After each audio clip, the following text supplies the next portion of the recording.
all the infections that the sun sucks up from bogs, fens, flats, and prosper for, and make him by inchmeal a disease. His spirits hear me, and yet I needs must curse.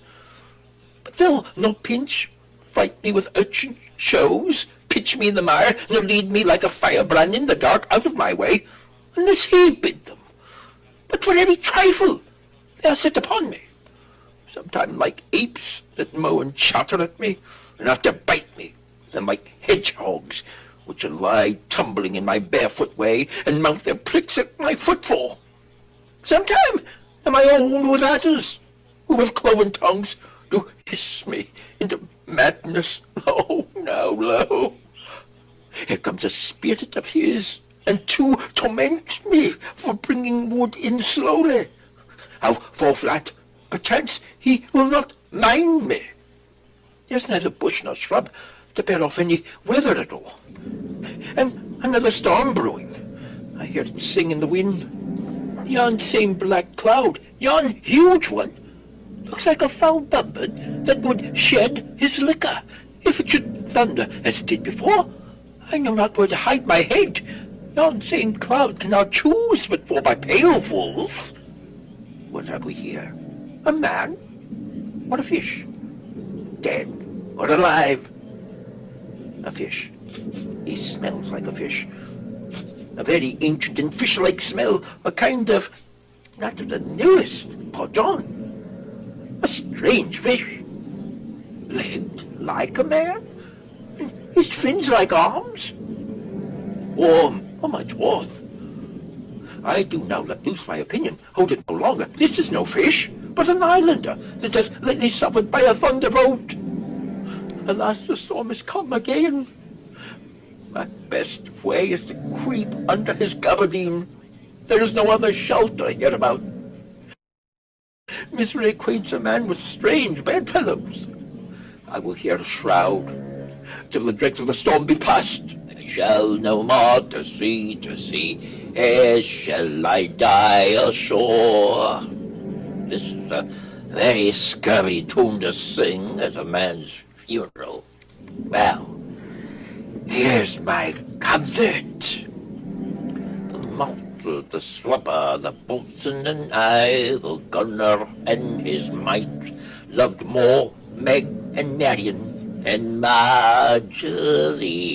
But none of us cared for Kite, for she had a tongue with a tang, would cry to a sailor, "Go hang!" She loved not the savour of tar nor of pitch, yet the tailor might scratch her where she did itch. Then the sea boys, and let her go hang. This is a scurvy tune too. But here's my comfort. Do not torment me, oh! What's the matter? Have we devils here? Do you put tricks upon us with savages and men of India, huh? I've not escaped drowning, to be afeard now of your 4 legs. For it had been said there's a proper man as ever went on 4 legs cannot make 'em give ground. And it shall be so again. Whilst the funnel breathes at nostrils, the spirit torments me, oh! This is a monster of the isle, with 4 legs. With God, as I take it, an ague. What the devil should he learn our language? I will give him some relief, if it be but for that. If I can recover him and keep him tame and get to Naples with him, he's a present for any emperor that ever trod on neat's leather. Do not torment me, prithee. I'll bring my wood home faster. He's in his fit now, and does not talk after the wisest. He shall taste of my bottle. If he have never drunk wine before, it will go near to remove his fit. If I can recover him and keep him tame, I will not take too much for him. He shall pay for him that hath him, and that soundly. Thou dost me but little hurt. Thou wilt anon, I know it by thy trembling. Now prosper works upon thee. Come on your ways, open your mouth. Here is that which will give language to you. Eat, Open your mouth. This will shake your shaking, I can tell you, and that's sounding. You cannot tell who's your friend. Open your chops again. I should know that voice. It should be, but he is drowned. And these are devils. Oh, defend me. 4 legs and 2 voices. A most delicate monster. His forward voice now is to speak well of his friend. His backward voice is to utter foul speeches and to detract. Though the wine in my bottle will recover him, I will help his ague. Come, then I will pour some in thy other mouth. Stephano, doth thy other mouth call me? Mercy, mercy, this is the devil. And a monster, I will leave him. I have no long spoon. Stephano, if thou beast, Stephano, touch me and speak to me, for I am Trinculo. Be not feared, thy good friend Trinculo. If thou beast, Trinculo, come forth. I'll pull thee by the lesser legs. If any be Trinculo's legs, these are they. Thou art ready, Trinculo, indeed. How camest thou to be the siege of this moon calf? Can ye vent Trinculos? I took him to be killed with a thunderstroke. But art thou not drowned, Stephano? I hope now thou art not drowned. Is a storm overblown? I hid me under the dead moon calf's gabardine for fear of the storm. And art thou living, Stephano? Oh, Stephano, 2 Neapolitans escaped. Prithee, do not turn me about. My stomach is not constant. These be fine things, and if they be not sprites, that's a brave god, and bears celestial liquor. I will kneel to him. How didst thou escape? How camest thou hither? Swear by this bottle how thou camest hither. I escaped upon a bottom sack which the sailors heaped overboard by this bottle, since I was cast ashore. I swear upon that bottle to be thy true subject. The liquor is not earthly. Here, swear then how thou escapest. Swam ashore, man, like a duck. I can swim like a duck.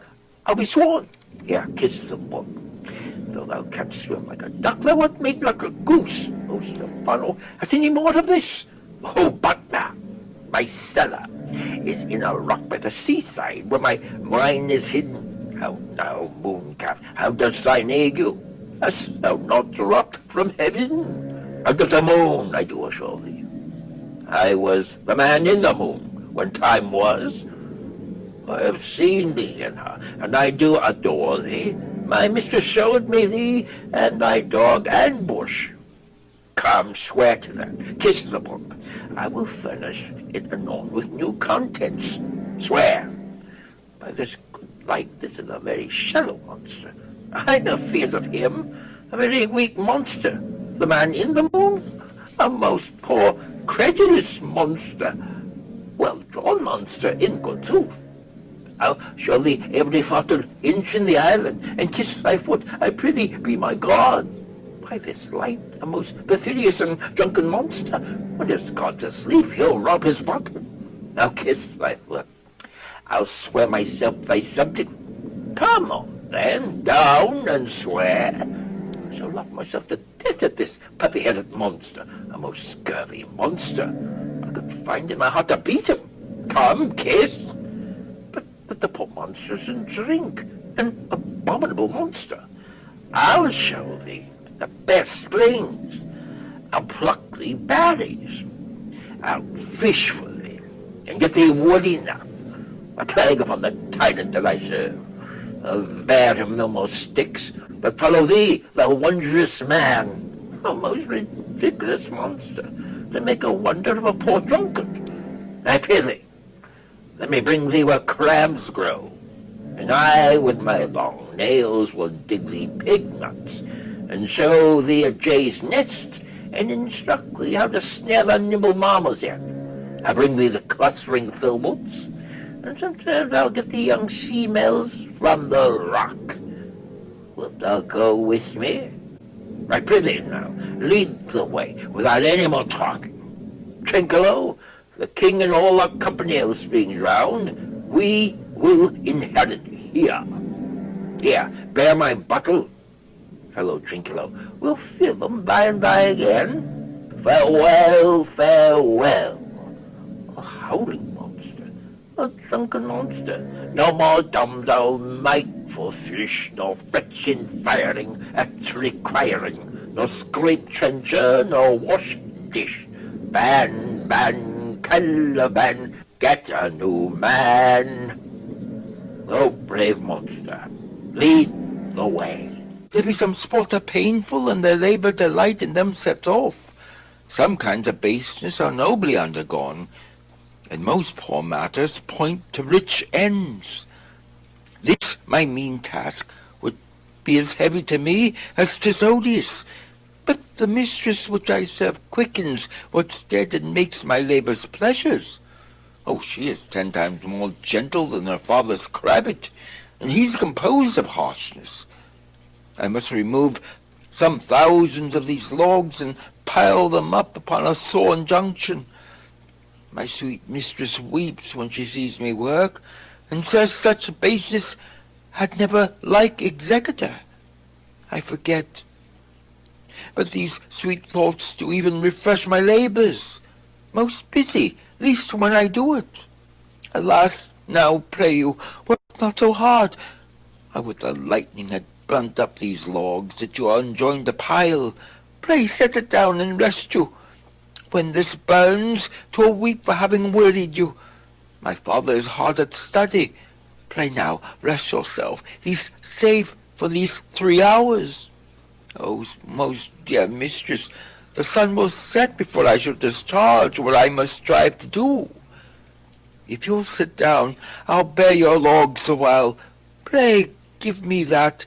I'll carry it to the pile.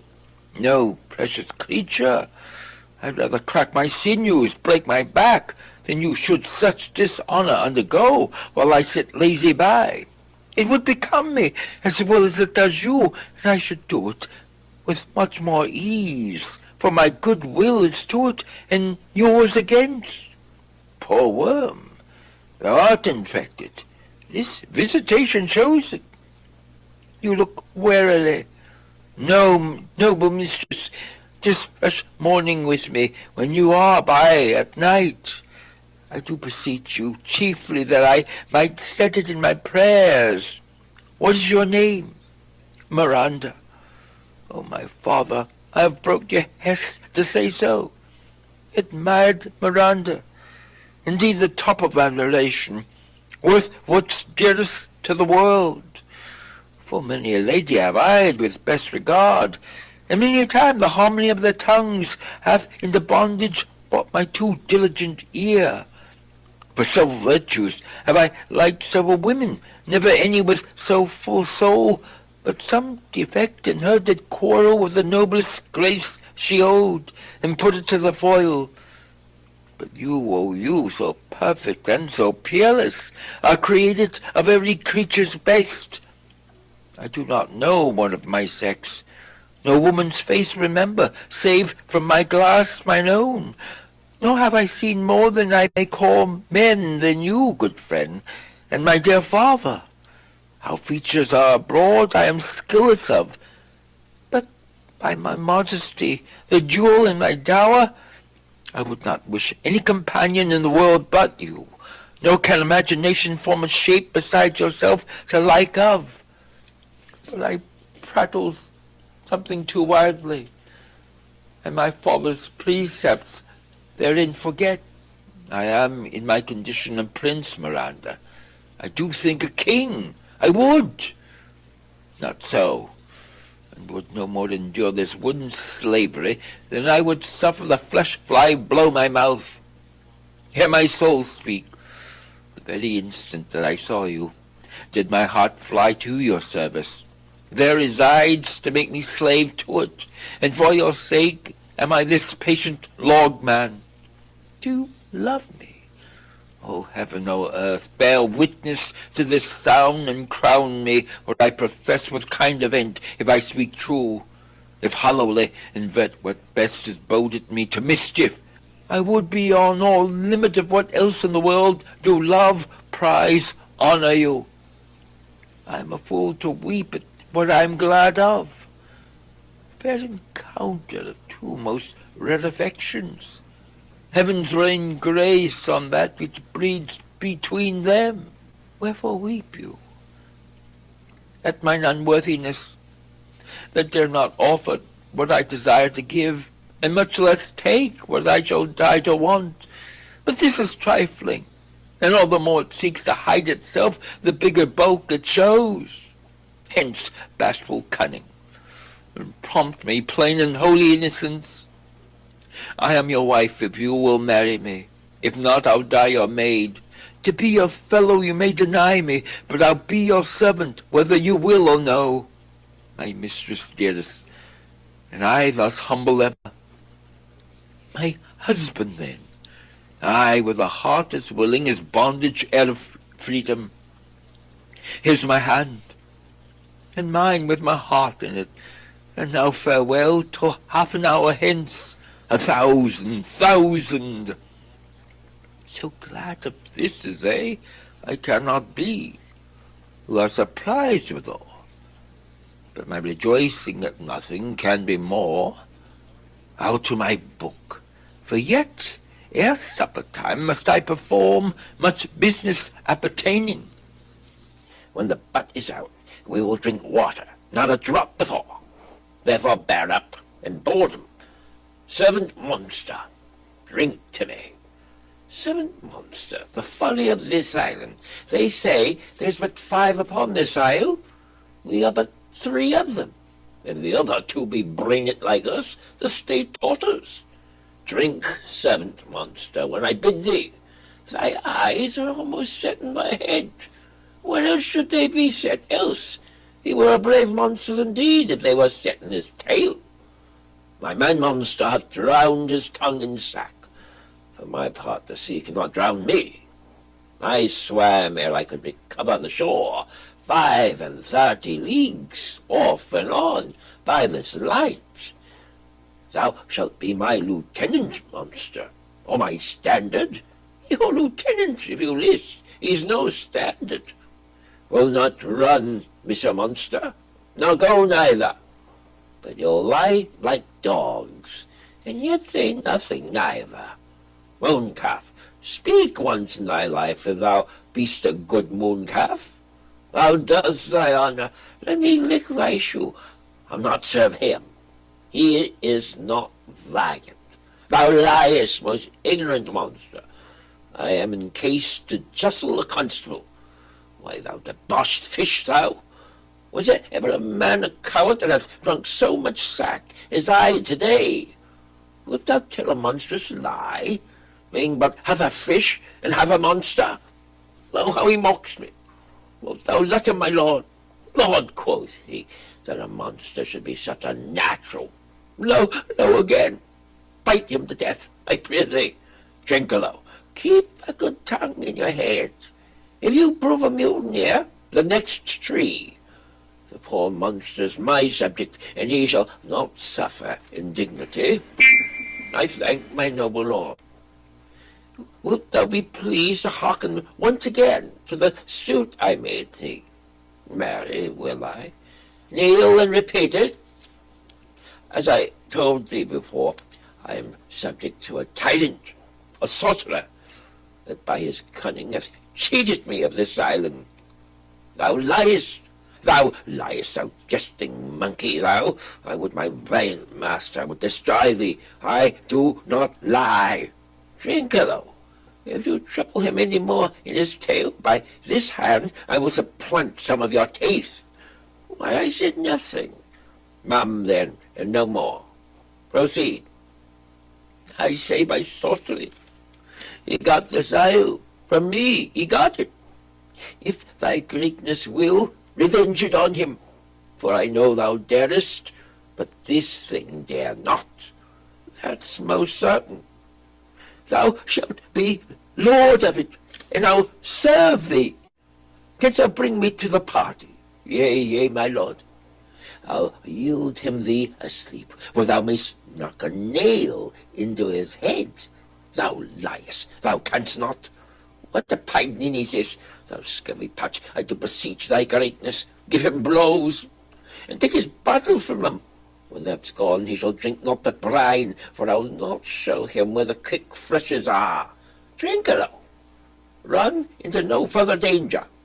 Interrupt the monster one word further, and by this hand I'll turn my mercy out of doors, and make a stockfish of thee. Why, what did I? I did nothing. I'll go further off. Didst thou not say he lied? Thou liest. Do I so? Take thou that. As you like this, give me the lie another time. I did not give the lie. Out of your wits and hearing too? A pox in your bottle this can suck and drinking do. A murrain on your monster, and the devil take your fingers. Now forward with your tale, prithee. Stand further off. Beat him enough. I'll beat him too. Stand further. Come, proceed. Why, as I told thee, 'tis a custom with them in the afternoon to sleep. There thou mayst brain him, having first seized his books, or with a log batter his skull, or punch him with a stake, or cut his weason with thy knife.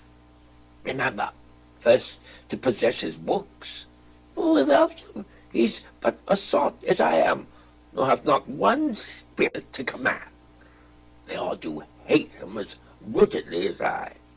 Burn but his books, he has brave utensils, for so he calls them, which when he has a household deck withal.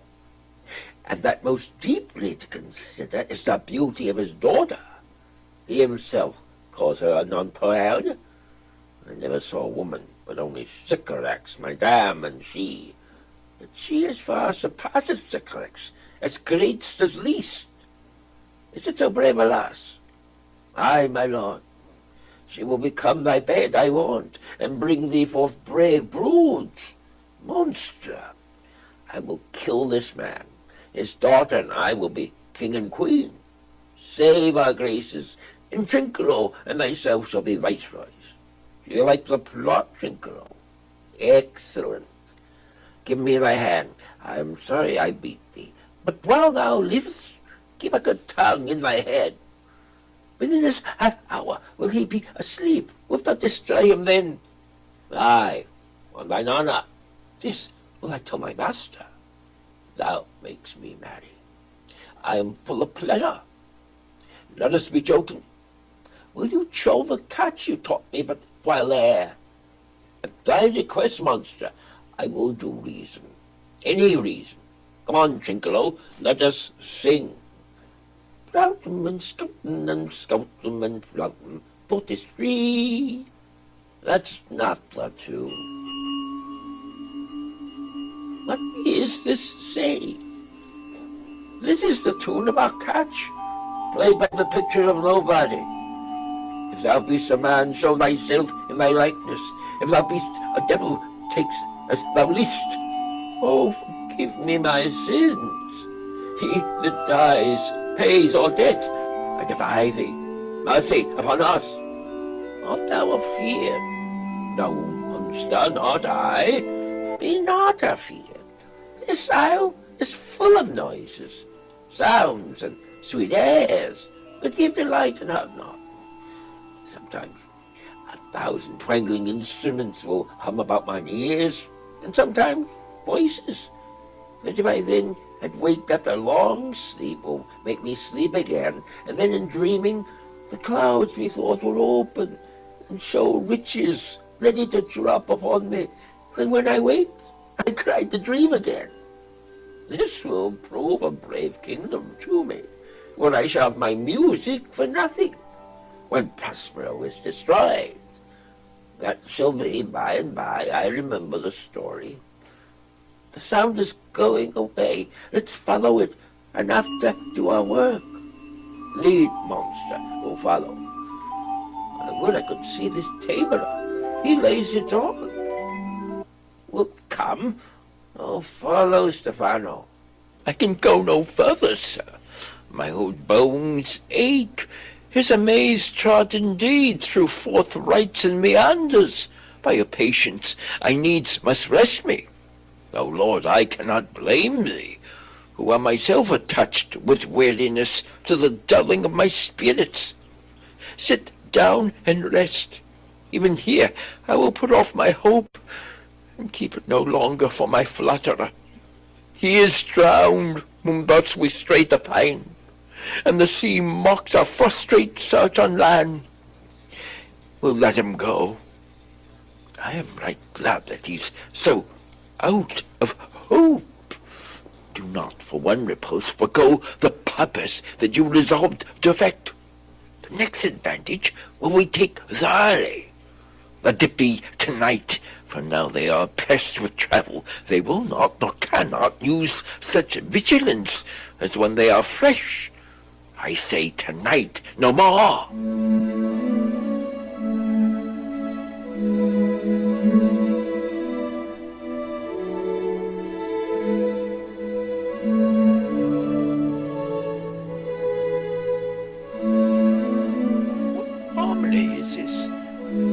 Friends, hark!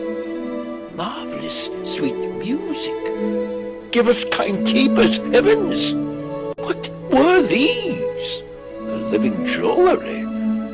Now, I will believe that there are unicorns, that in Arabia there is one tree, the phoenix's throne, one phoenix at this hour reigning there. I'll believe both. And what does else want credit come to me, and I'll be sworn 'tis true. Travellers near did lie, though fools at home condemn them. If the neighbours I should report this now, would they believe me? If I should say I saw such islanders, for certes, these are people of the island, who though they are monstrous sheep, yet note their manners are more gentle, kind, and of our human generation you shall find many, nay, almost any. Honest Lord, thou hast said well, for some of you there present are worse than devils. I cannot too much muse. Such shapes, such gesture, and such sound expressing, although they want the use of tongue, a kind of excellent dumb discourse, they vanished strangely. No matter, since they have left the viands behind, for we have stomachs. Will it please you taste of what is here? Not I. Faith, sir, you need not fear. When we were boys, who would believe that there were mountaineers, dew-lapped white bulls, whose throats had hanging at them worlds of flesh, or that there were such men whose heads stood in their breasts, which now we find each putter out of 1 for 5 will bring us good warrant of. I will stand to and feed, although my last, no matter, since I feel the best is past. Brother, my lord, the Duke, stand to and do as we. You are 3 men of sin, whom destiny that hath to instrument this lower world, and what is in it the never surfeited sea has caused to belch up. And on this island where man does not inhabit, you amongst men being most unfit to live. You fools! I and my fellows are ministers of fate, the elements of whom your thoughts are tempered may as well warm the loud winds, or with mocked stabs kill the still closing waters, as diminish one dow that's in my plume. My fellow ministers are like invulnerable. If you could hurt, your swords are now too massy for your strength, and will not be uplifted. But remember, for that's my business to you, that you 3 from Milan did supplant good Prospero, exposed unto the sea, which hath requited him and his innocent child, for which foul deed the powers delaying, not forgetting, have incensed the seas and shores, yea, all the creatures, against your peace.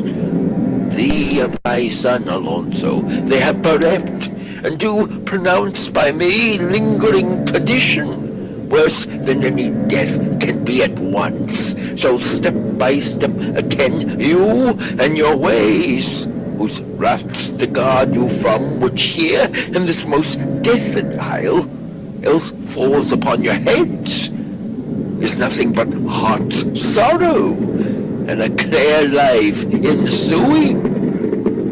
Bravely the figure of this harpy has outperformed my Ariel, a grace it had devouring, Of my instruction hast thou nothing bated. In what thou hadst to say, so with good life and observation strange, my meaner ministers their several kinds have done. My high charms and these mine enemies are all knit up in their distractions. They now are in my power, work, and in these fits I leave them, whilst I visit young Ferdinand, who they suppose is drowned, and his and my loved darling. In the name of something holy, sir, why stand you in this strange stare? Oh, it is monstrous, monstrous. Methought the billows spoke and told me of it. The winds did sing it to me, and the thunder, that deep and dreadful organ pipe, pronounced the name of Prosper. It did base my trespass. Therefore my son in the ooze is bedded, and I'll seek him deeper than e'er plummet sounded, and with him there lie mudded. But one fiend at a time I'll fight their legion o'er. I'll be thy second. All three of them are desperate. The great guilt, like poison given to work a great time after, now begins to bite the spirits. And to beseech you that are of suppler joints, follow them swiftly, and hinder them from what this ecstasy may now provoke them to. Follow, I pray you. If I have too austerely punished you, your compensation makes amends. For I have given you here a thread of mine own life, or that which I live, who once again I tender to thy hand. All thy vexations were but my trials of thy love, and thou hast strangely stood the test. Here, afore heaven, I ratify this my rich gift. O Ferdinand, do not smile at me, that I boast her off, for thou shalt find she will outstrip all praise, and may get halt behind her. I do believe it against an oracle. Then as my gift, and thine own acquisition, worthily purchased, take my daughter. But if thou dost break her virgin knot, before all sanctimonious ceremonies may with full and holy rite be ministered, no sweet aspersion shall the heavens let fall to make this contract grow, but barren hate, sour-eyed disdain, and discord shall bestrew the union of your bed with weeds so loathly that you shall hate it both. Therefore take heed, as Hymen's lamps shall light you. As I hope for quiet days, fair issue, and long life, with such love as 'tis now, the murkiest den, the most opportune place, the strongest suggestion, or worser genius can, shall never melt mine honour into lust, to take away the edge of that day's celebration, when I shall think, or Phoebus' steeds are founded, or night kept chained below. Sit then, and talk with her. She is thine own. What, Ariel? My industrious servant Ariel. What would my potent master? Here I am. Thou and thy meaner fellows your last service did worthily perform, for I must use you in such another trick. Go, bring the rabble, o whom I give thee power, here to this place, incite them to quick motion, for I must bestow upon the eyes of this young couple some vanity of mine art. It is my promise, and they expect it from me. Presently, I with a twink. Before you can say come and go and breathe twice, and cry so, each one tripping on his toe will be here with mop and mow. Do you love me, master? No? Dearly, my delicate Ariel. Do not approach till thou dost hear me call. Well, I conceive. Look thou be true, do not give dalliance too much the rein. The strongest oaths are straw to the fire in the blood. Be more abstemious, or else good night your vow. I warn you, sir, the white cold virgin snow upon my heart abates the ardour of my liver.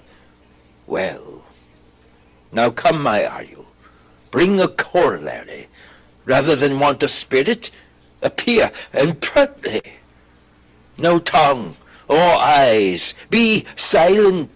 Ceres, most bounteous lady, thy rich lees of wheat rye, barley, veggies, oats, and peas.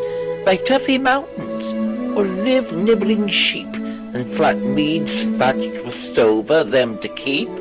Thy banks of peonied and lilied brims, which spongy April at thy hesp betrims, to make cold nymphs chaste crowns, and thy broom groves, whose shadow the dismissed bachelor loves, being last lorn, thy pole-clipped vineyard, and thy sea marge, sterile and rocky hard, where thou thyself dost err, the queen of the sky, whose watery arch and messenger am I, and bids thee leave these, and with her sovereign grace, here on this grass plot, in this very place, to come and sport.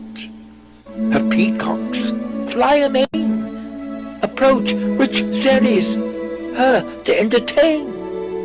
Hail, many-coloured messenger, that ne'er dost disobey the wife of Jupiter, who with thy saffron wings upon my flowers diffuseth honey drops, refreshing showers, and with each end of thy blue bow doth crown my bosky acres and my unshrubbed down, rich scarf to my proud earth.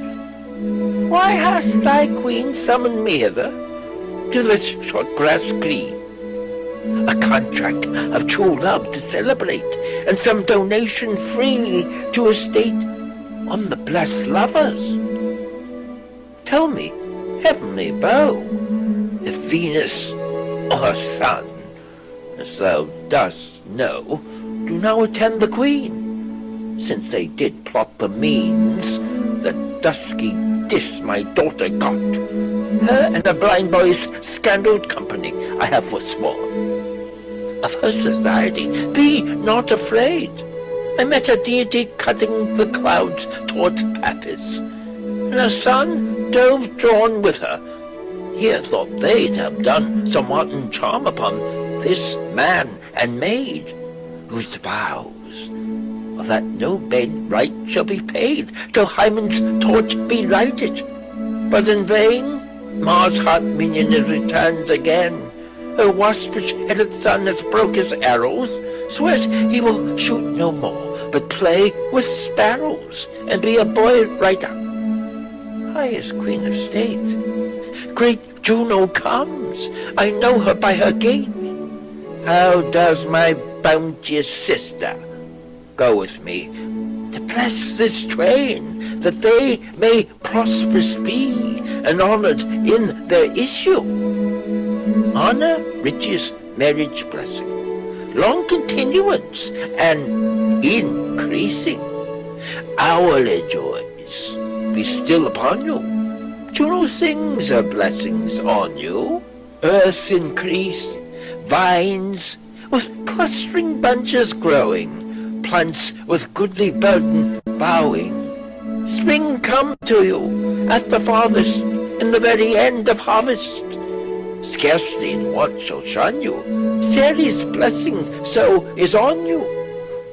This is a most majestic vision, and harmonious charmingly. May I be bold to think these spirits, which by mine art I have from their confines called to enact my present fancies. Let me live here ever. So rare wandered father, and a wise, makes this place paradise. Sweet now silence. Juno and Ceres whisper seriously. There's something else to do. Hush and be mute, or else her spell is marred. You nymphs called naiads of the winding brooks, with your sedge crowns and never harmless looks, leave your crisp channels, and on this green land answer your summons. Juno does command. Come, temperate nymphs, and help to celebrate the contract of true love. Be not too late.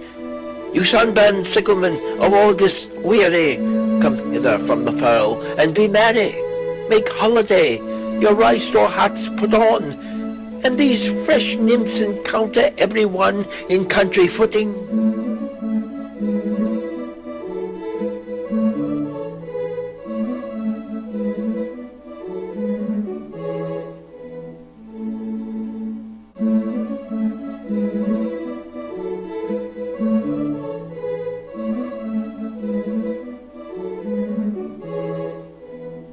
you've got that foul conspiracy of the beast Caliban and his confederates against my life.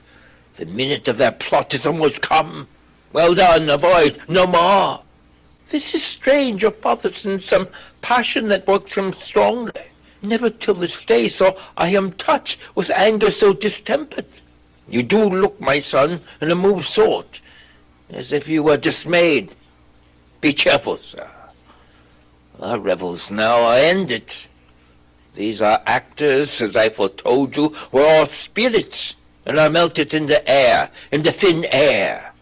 And like the basest fabric of this vision, the cloud-capped towers, the gorgeous palaces, the solemn temples, the great globe itself, yea, all which it inherit, shall dissolve, and like this insubstantial pageant faded, leave not a wreck behind. We are such stuff as dreams are made of, and our little life is rounded with a sleep. Sir, I am vexed. Bear with my weakness. My old brain is troubled. Be not disturbed with my infirmity. If you be pleased, retire into my cell, and there repose. A turn or two, a walk, to still my beating mind. We wish your peace.